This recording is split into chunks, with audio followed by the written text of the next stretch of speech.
Soon after the Russian invasion of Ukraine in 2022, satellite images taken over the forests northeast of Moscow began revealing something that sent chills down analysts' spines.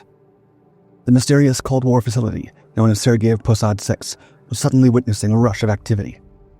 Subsequent satellite images confirmed that 10 enormous new buildings were rising up out of the wilderness, a massive expansion of the site.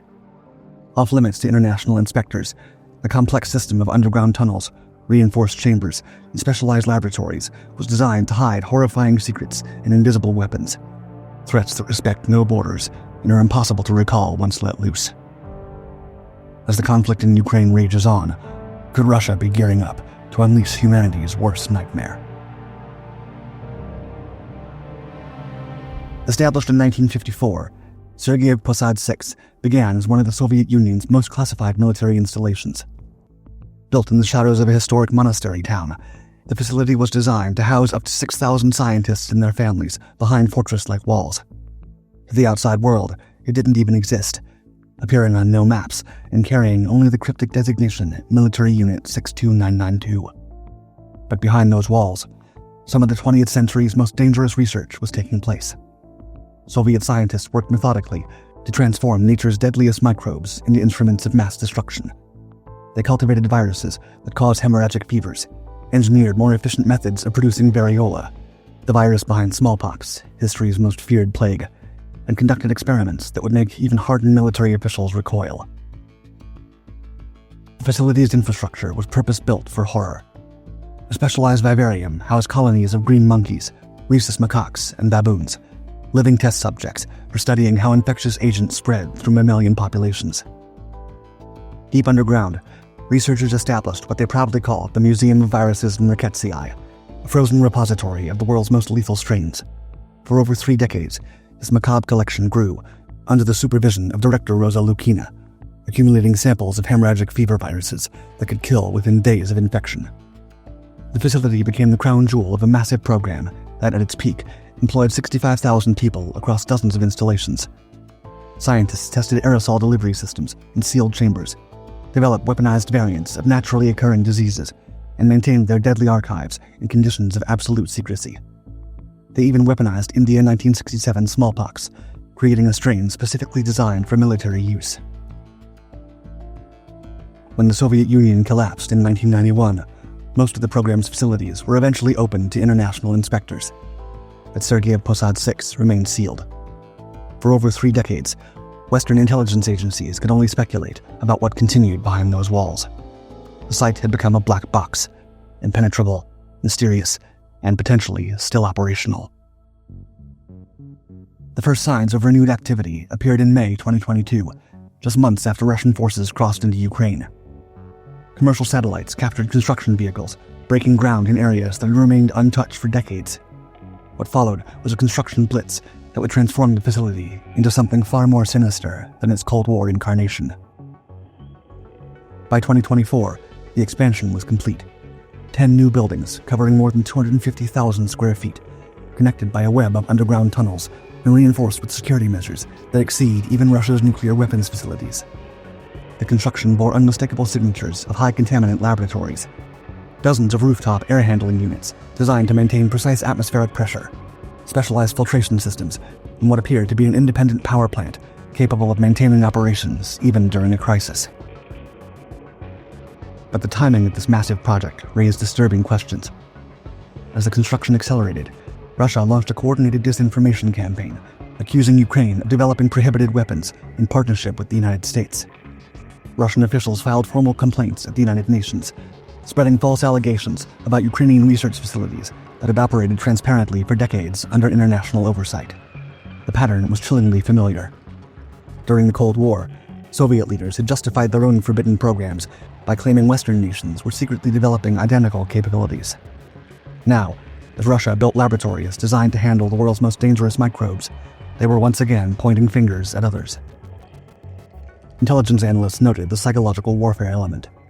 While Russian media broadcast wild conspiracy theories about Ukrainian laboratories, satellite imagery was capturing the reality of Moscow's own expansion. Russian military commander Sergei Borisevich publicly described the facility as the backbone of Russia's defensive system, designed to protect against attacks by enemies and terrorists. What goes on inside Sergiev Posad-6 remains shrouded in the same secrecy that has protected Russian military research for decades. But clues emerge from scattered sources, scientific papers published by facility staff, patent applications filed by Russian researchers, and the occasional admission from Russian officials about their capabilities. The sinister infrastructure built during the Cold War remains operational. Recent Russian publications describe ongoing research into the Ebola virus, Venezuelan equine encephalitis, and hemorrhagic fever viruses. The facility's scientists have contributed to studies on aerosol delivery systems and genetic modification techniques, research that has troubling dual-use implications. During the COVID-19 pandemic, the facility even played a role in developing Russia's Sputnik V vaccine, demonstrating their continued expertise in viral manipulation.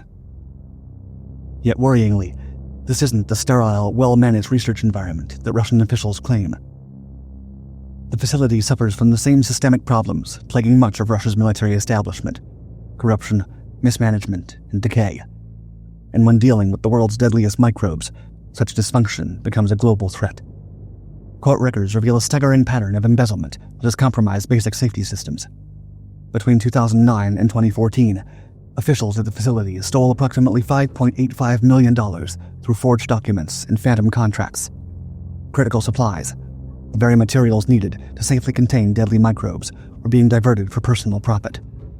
One former chief accountant received a 4.5-year prison sentence, but the damage was already done. The consequences of this corruption extend far beyond financial losses. Residents of the compound have protested living conditions that one described as having, quote, more rats than cats.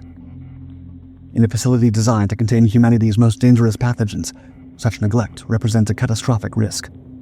A single contaminant failure could release infectious agents that recognize no borders and respect no treaties.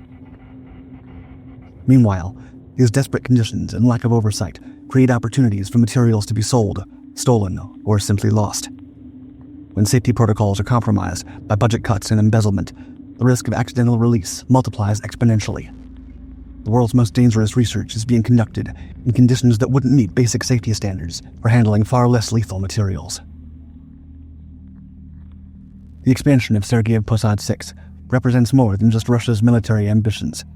It signals a fundamental breakdown in the international system designed to prevent the spread of humanity's most dangerous weapons. Since 2005, the facility has maintained a working relationship with FSB Unit 68240, collaborating on a mysterious project called Toledo. The operational management falls under Unit 34435, the same FSB division infamous for its role in assassination attempts using exotic poisons, including the failed 2020 attack on then-opposition leader Alexei Navalny. This connection reveals the true scope of the threat. While Russian officials claim the research focuses on defensive measures, the facility's ties to assassination specialists suggest applications that extend far beyond national defense. The same techniques used to study deadly microbes can be adapted for targeted neutralizations, terrorist attacks, or even larger-scale operations designed to destabilize entire regions. The timing of the facility's expansion coincides with Russia's escalating confrontation with the West. As Moscow faces increasing isolation and economic sanctions, the temptation to deploy unconventional weapons grows stronger. Intelligence analysts note that Putin has already crossed multiple red lines, using banned chemical weapons on foreign soil, targeting civilian infrastructure, and threatening nuclear escalation. The addition of enhanced capabilities for invisible weapons that can spread undetected represents a dangerous new dimension to Russian aggression.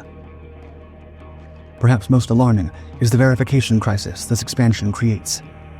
Unlike nuclear weapons, which leave distinctive signatures that can be monitored by satellites and sensors, research into deadly microbes operates in a realm of deliberate ambiguity. The same equipment used to develop vaccines can be used to enhance infectious agents. The same scientists who study natural outbreaks can engineer more deadly variants. International inspectors have no way to definitively determine whether research is defensive or offensive in nature. This ambiguity is precisely what makes the threat so dangerous. Russia can maintain plausible deniability while developing capabilities that could devastate populations across continents. A single vial of engineered microbes, released in a major transportation hub, could trigger a pandemic that makes COVID-19 look like a minor outbreak. Unlike nuclear weapons, which require massive infrastructure and leave clear evidence of their use. These invisible weapons can be deployed by a single individual and blamed on natural evolution or accidental release. As the war in Ukraine continues and global tensions escalate, the world faces a chilling possibility. Russia may be preparing weapons that could rewrite the rules of warfare itself, turning the human body into a battlefield and transforming every border crossing into a potential vector for catastrophe.